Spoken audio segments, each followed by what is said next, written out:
length of stay. So here the comprehensive primary care team includes the nurse case manager, the clinical nurse specialist, social worker, psychiatrist and psychologist, and the dietitian who plans the diet for the client, and the occupation therapist, and the complaint of others. So how the comprehensive primary care is to be carried out here? The team members has to decide, and they should be categorized which type of care should be provided by the which team member. That should be performed clearly and with the responsibility, and those provision of care should be in what date and which date, and that should be, and which date should be performed, that should be clarified by the team members, and this initiation should be taken by the nurse as a case manager. So, and also in this multidisciplinary team members, each team member should be expected to carry out his or her own functions according to the timeline designated on the comprehensive primary care.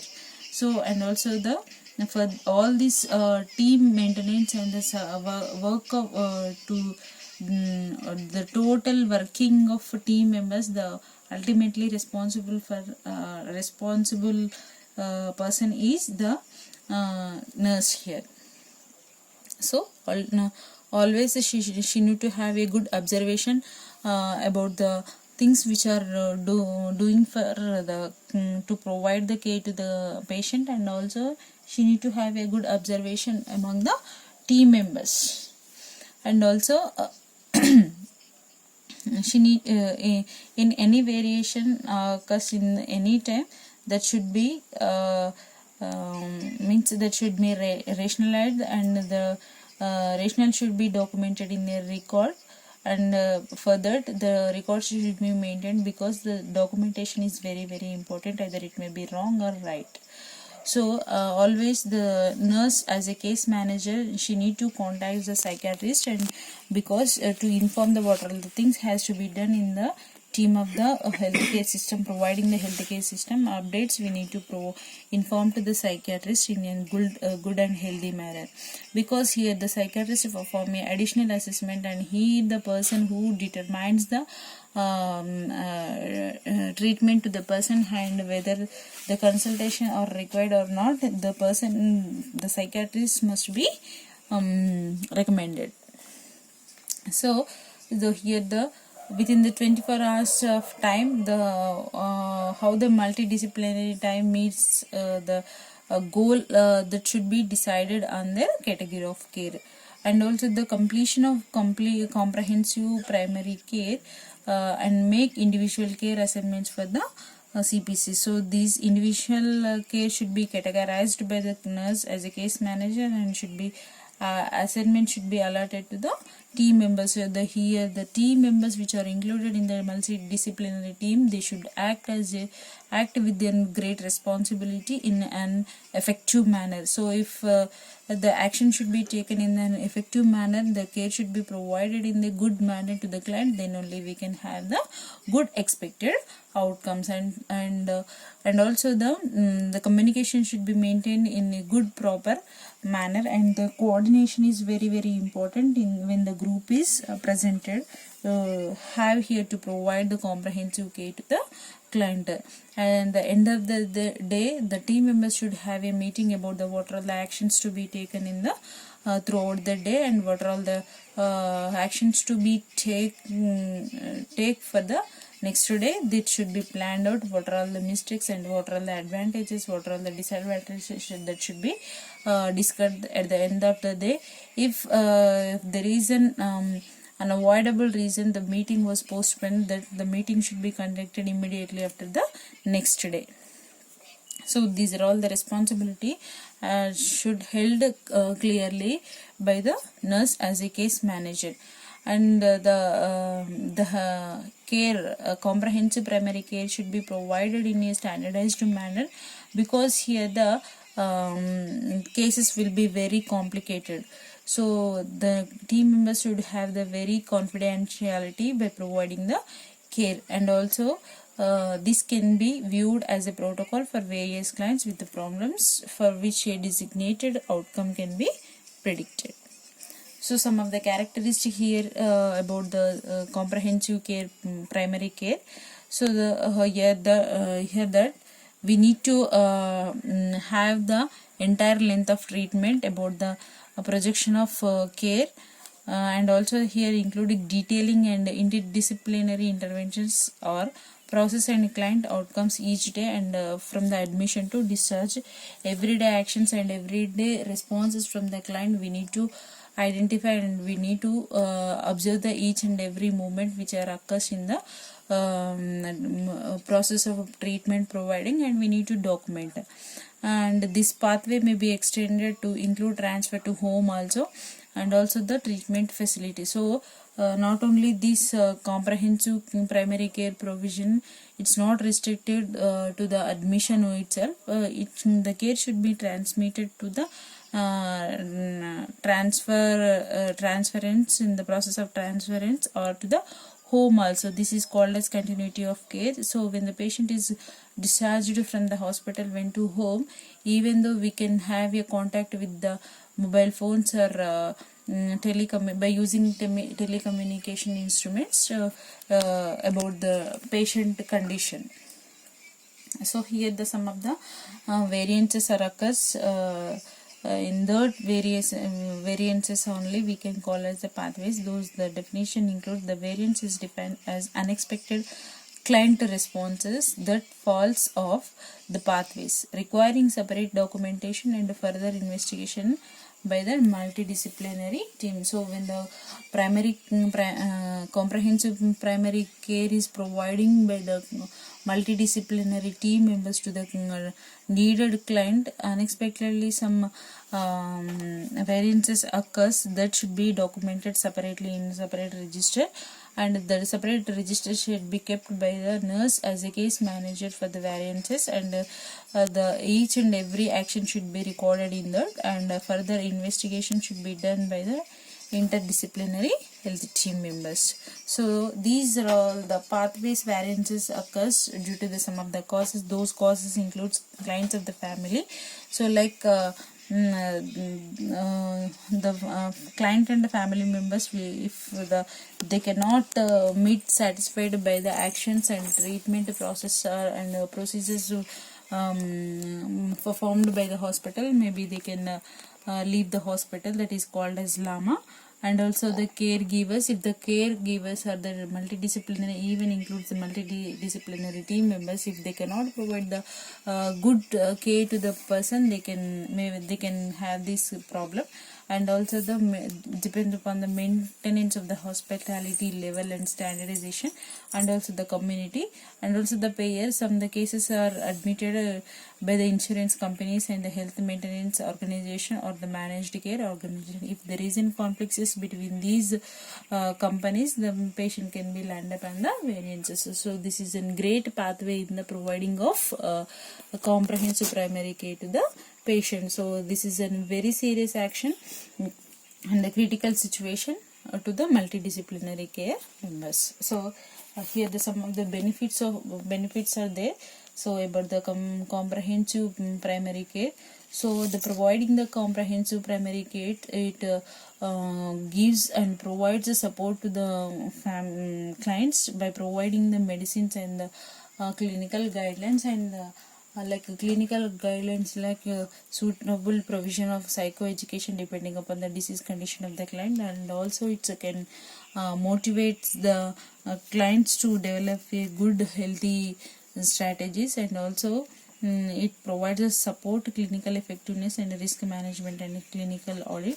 So and also it improves the interdisciplinary team members by improving the communication skills among the group members, and also these the persons who are involved in the multidisciplinary healthcare team members, they can develop the decision making skills by the having the skills how to solve the problems, because they are dealing with the critical pathways, and also it can support the continuity and the coordination of care, and also it can be provide a explicit and well defined standard of care. So here, and also it helps to improve the clinical outcomes, and also it ensures that the quality of care and provides mean of continuous quality improvement. So here the nurse has the responsible person. She should see that the care should be continued by the various routes, by the mobile phones or by using the telecommunication skills. And also it helps the providing the comprehensive primary care. It maintains a good communication and good therapeutic positive relationship between the family members of the client and the clients, and also the multidisciplinary members. So, and also it provides a baseline for the further future initiative, and also it reduces the cost by shortening of hospitals. If clients received good comprehensive primary care to the effective and specialized team members which are involved in the healthcare team members, so they can reduce the hospital stay. So if the hospital stay days are reduced, automatically the cost will be reduced, especially when the patient got admitted in the private hospitals. So some of the demerits are there. The team members, those are held to provide the comprehensive primary care, so that is adaptability. So when the complicated cases are there, or complicated patients are there, it is a very ineffective thing to provide the comprehensive primary care to the healthcare team members, those who are present in the multidisciplinary care. And also it is an resource of allocation. When resources do not match, see comprehensive primary care map. So here immediately the comprehensive primary case begins to unreal, means it is an it exhibits the inconsistency. So the next topic is like documentation and reporting. So here the documentation is nothing but recording and reporting. So we'll see the what is documentation. So documentation is nothing but the communication. So reporting and recording are the major communication techniques which are used by the healthcare providers in the provision of comprehensive primary care to the clients. So here the documentation is nothing but recording. So documentation serves as a permanent record of a client information and care. So the complete provision of care and the treatment and which are the actions to be taken by the healthcare providers till the stay of hospitalization of the clients till from the admission to discharge. So those each and everything should be recorded in a record case sheet of a patient. So that we need to call as a documentation or the record. And the next one is reporting. So reporting takes place when two or more people share information about the client care, either face to face or by the telephone. So here mainly we can observe the situation where when the doctor comes for the rounds about the client's health condition, or the timings comes about the shift changing, like the morning shift can be changed by the afternoon shift nurse, then afternoon shift can be changed by the night shift nurse. So what are all the actions should be taken and what are all the therapeutic treatments should be given to the client, so we need to hand over to the next shift nurse. So this is called as oral reporting. So the documentation is defined as a written evidence of the interactions between and among the health professionals, that includes client, their family members and the healthcare organization. So the documentation here the administration of laboratory tests and what are all the therapeutic process that the patient has undergone and what are all the treatment that patient has received, even includes the client education, that was about the psychoeducation or the psychological support, that should be clearly documented in the record. So that record we call it as documentation also. So why this documentation record should be maintained? So for the maintenance of documentation records, we have some of the purpose like communication. So it can be used used for the purpose of communication. See, for example, the first shift nurse should be provided some of the related need of the care to the patients. So those what all the nurses should be done, that should be immediately recorded in the case sheet of a concerned patient. So when the next shift nurse comes, if there is an unfortunately done the mistake, like she did not reports her by seeing the documentation, the another shift nurse can understand what is the treatment has to be done to the patient. So this is an prevents the miscommunication problems, and also the for further research and further even to the years after, we can, if we want the information after some years after, so we can get the information about the particular patient by seeing the records. So this record should be used as a legal documentation in cases of like RTA, road transport accidents, and such as the cases like some includes suicides, and for these cases we can use it as a legal documentation for the police reporting, and also for the research. If any disease comes new, or any of the client experiences the new symptom related to the disease condition. See, for example, now we are suffering with the COVID-19. So this is a new exhibition of virus which creates a COVID. Previously we cannot aware about the COVID, and we cannot go for the any psychoeducations. Now we have that virus and we are experiencing the disease like COVID. So here the research includes that the prevention is better than cure. Now we had, so we can start the psychoeducation regarding the COVID-19. So by receiving the psychoeducation, the patient can alert to not to get the COVID-19. So for the research purpose also, the documentation can be used, and also statistical data. So what are all the cases are admitted in the hospital in a particular time, and in 1 week, in 1 month, or 1 year, and what are all with what disease condition, how many patients are admitted, and with what complaints, how many patients are admitted in a certain time or the certain period, whether the with what type of condition, how many female clients are admitted, or how many male clients are admitted in the hospital, we can identify. So, and also here the education purpose, we can have the good documentation. So by providing the information and by educating the clients as well as nurses, students, which is very important, and also for the audit and the quality assurance, whether we are providing the correct treatment to the patients or not.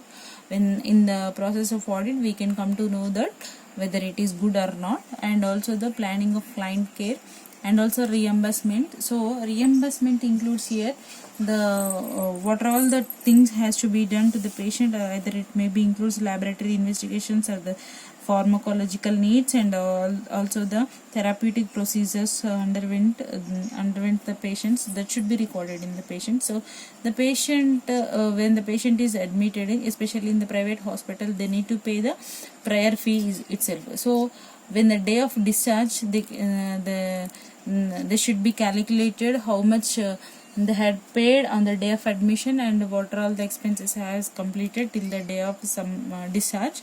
So that should be calculated, and if there is a fee returned to the client by the hospital, that should be given to the client. That is called as fee reimbursement here. So if the written documentation is there, it is a good evidence to the patient and the patient family members. If the written document is not there, there is a waste of nothing, especially money.